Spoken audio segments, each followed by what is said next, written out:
బుల్టెన్లో మరో breaking news చూస్తున్నాం. తిరుపతి లడ్డూ ప్రసాదం కల్తీ వివాదంపై దర్యాప్తు కొనసాగుతోంది. నేడు సుప్రీంకోర్టులో జస్టిస్ బిఆర్ గవాయ్, జస్టిస్ విశ్వనాథులతో కూడినటువంటి ధర్మాసనం విచారణ జరపనుంది. లడ్డూ వివాదంపై సుప్రీంకోర్టులో దాఖలైన మొత్తం 5 పిటిషన్లు దాఖలయ్యాయి. మాజీ ఎంపీ సుబ్రహ్మణ్య స్వామి, వైవి సుబ్బారెడ్డి, సురేష్ చౌహాన్, హిందూ సేవా సంస్థ అధ్యక్షుడు సుర్జిత్ సింగ్ యాదవ్, డాక్టర్ విక్రమ్ సంపత్, దుశాంత్ శ్రీధర్లు పిటిషన్లు వేశారు. ముందుగా సుబ్రహ్మణ్య స్వామి, వైవి సుబ్బారెడ్డి, విక్రమ్ సంపత్ దాఖలు చేసిన పిటిషన్లపై న్యాయస్థానం వాదనలు విననుంది.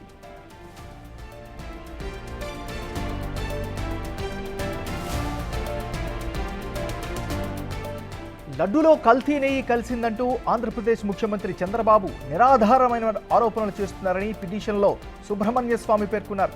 సుప్రీంకోర్టు విచారణ జరిపి నిజానిజాల నిగ్గు తేల్చాలని కోరారు.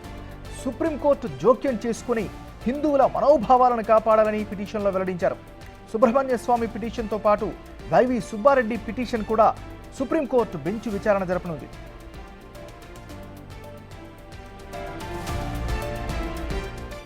బుల్టెన్లో మనం బ్రేకింగ్ న్యూస్ చూస్తున్నాం. తిరుపతి లడ్డూ ప్రసాదం కల్తీ వివాదంపై దర్యాప్తు కొనసాగుతోంది. ఈరోజు సుప్రీంకోర్టులో జస్టిస్ బిఆర్ గవాయ్, జస్టిస్ విశ్వనాథులతో కూడినటువంటి ధర్మాసనం విచారణ జరపనుంది. ఇక ఇదే అంశానికి సంబంధించి మరింత తాజా సమాచారాన్ని మా రిపోర్టర్ దామోదర్ లైవ్లో అందిస్తారు. దామోదర్, చెప్పండి. ఎంఎన్ఆర్ ఏదైతే లడ్డూ ప్రసాదానికి వినియోగించిన నెయ్యి కల్తీ జరిగిందంటూ ఏపీ ముఖ్యమంత్రి చంద్రబాబు నాయుడు ప్రకటన తర్వాత వేగంగా పరిణామాలు మారిపోయాయి. ఈ నేపథ్యంలోనే రాష్ట్ర ప్రభుత్వం ఏర్పాటు చేసిన సిట్ బృందం గత 2 రోజులుగా తిరుపతిలోని పోలీస్ గెస్ట్ హౌస్లో ఉండి సమావేశాలు నిర్వహించింది. వివిధ సమాచారాలు సేకరించిన పరిస్థితి. మరోవైపు సుప్రీంకోర్టులో దీనిపైన ఈరోజు వాదోపవాదాలు జరుగుతున్న నేపథ్యంలో మరోసారి సిట్ బృందం ఈరోజు తిరుమలతో పాటు తిరుపతిలోనూ, అదేవిధంగా ఏదైతే తమిళనాడులోని దిండిగల్ ఏఆర్ డైరీలోను నెయ్యి సరఫరా చేసిన దిండిగల్ డైరీలోను కూడా తనిఖీలు నిర్వహించనున్న నేపథ్యంలో ఈరోజు ఉదయం ఇక్కడ నుంచి అధికారులు బయలుదేరి వెళ్లారు పోలీస్ గెస్ట్ హౌస్ నుంచి.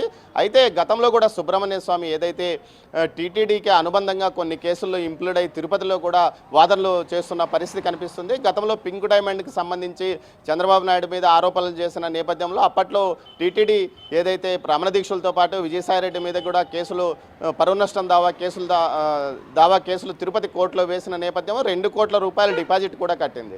అయితే ప్రభుత్వం మారిన తర్వాత ఆ కేసును వెనక్కి తీసుకోవడంతో 2 కోట్ల రూపాయలు టీటీడీ నష్టపోయింది. ఆ తర్వాత ఏదైతే పంచాంగానికి సంబంధించి ఆన్లైన్లో ఏసునామాలు కనిపిస్తున్నాయంటూ పత్రికల్లోనూ సోషల్ మీడియాలో వార్తలు రావడంతో టీటీడీ అప్పట్లో పరువు నష్టం కేసులు దాఖలు చేసింది. ఈ నేపథ్యంలో అప్పట్లో ఆ కేసుకు సంబంధించి సుబ్రహ్మణ్యం స్వామి ఇంప్లూడ్ అయిన పరిస్థితి. తాజాగా నెయ్యి కేసులో కూడా ఆయన ఇంప్లూడ్ అయ్యాడు.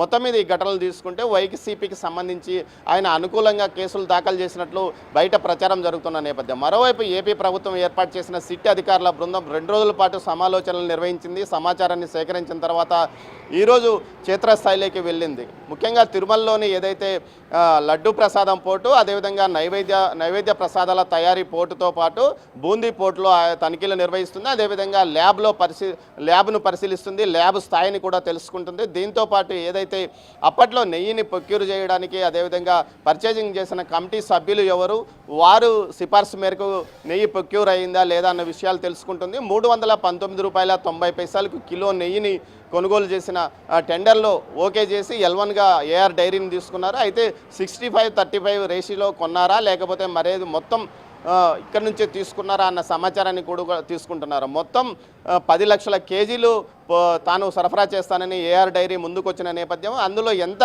టీటీడీకి చేరింది? టీటీడీ ఉన్నతాధికారులు కానీ ఈవో కానీ చెప్తున్న దాని ప్రకారము 10 ట్యాంకర్ల నెయ్యి ఇప్పటికే తిరుమలకు చేరుకోగా 6 ట్యాంకర్ల నెయ్యిని వినియోగించాము. 4 ట్యాంకర్ల నెయ్యిని పరిశీలిస్తే అందులో ఏదైతే అడాల్ట్రేషన్ జరిగింది, అందులో జంతువుల కొవ్వు కలిసిందంటూ కూడా ఎన్డీడీబీ ల్యాబ్ నివేదిక ఇచ్చిన తర్వాతనే దానిని బ్లాక్ లిస్ట్లో పెట్టి వేరే ఏదైతే కేఎంఎఫ్ నందిని నెయ్యిని తెచ్చుకుంటున్నామని చెప్తున్న నేపథ్యంలో ప్రస్తుతం జూన్-జూలై నెలలో ఈ పరిస్థితి జరిగింది. జూన్లోనే కల్తీ జరిగిందంటూ కూడా అధికారులు చెప్తున్న పరిస్థితి. ఈ నేపథ్యంలోనే మొత్తం ఇది వివాదంగా మారడం, దీనికి ఒక ప్రభుత్వం సిట్ ఏర్పాటు చేయడం జరిగింది. సిట్ అధికారుల 9 మంది అధికారుల బృందం క్షేత్రస్థాయిలో పరిశీలనలు చేస్తుంది. ముఖ్యంగా నిన్న సిట్ అధికారి ఐజీ త్రిపాఠి మాట్లాడుతూ పూర్తి స్థాయిలో తాము కేసును టేక్ ఓవర్ చేశాము.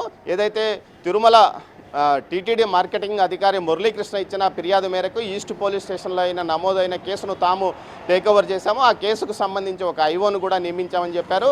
ఏఎస్పై వెంకట్రావుని ఐఓగా నియమించారు. దీనికి సంబంధించి ఆయన నేతృత్వంలో విచారణ జరుగుతుంది. ముగ్గురు ఐపీఎస్ అధికారులు ఏదైతే త్రిపాఠితో పాటు విశాఖపట్నం డిఐజీ గోపీనాథ్ జెట్టి, అదేవిధంగా కడప ఎస్పీ హర్షవర్ధన్ రాజు నేతృత్వంలో ఈ టీం మొత్తం పనిచేస్తుంది. మొత్తం 2 డిఎస్పీలు, 2 సిఐలు, ఏఎస్పీ వెంకట్రావుతో కలిసి మొత్తం 9 మంది టీంలో ఉన్న ఈ సభ్యులంతా 3 బృందాలుగా విడిపోయి ఈ రోజు నుంచి క్షేత్రస్థాయిలోకి వెళ్ళనున్నారు. మొత్తం మీద ప్రస్తుతం తిరుమల వెళ్ళారు. అదేవిధంగా తిరుపతిలోనే ఏదైతే వేర్ హౌస్లో, అదేవిధంగా టీటీడీ మార్కెటింగ్ గోడౌన్ను కూడా పరిశీలిస్తున్నారు.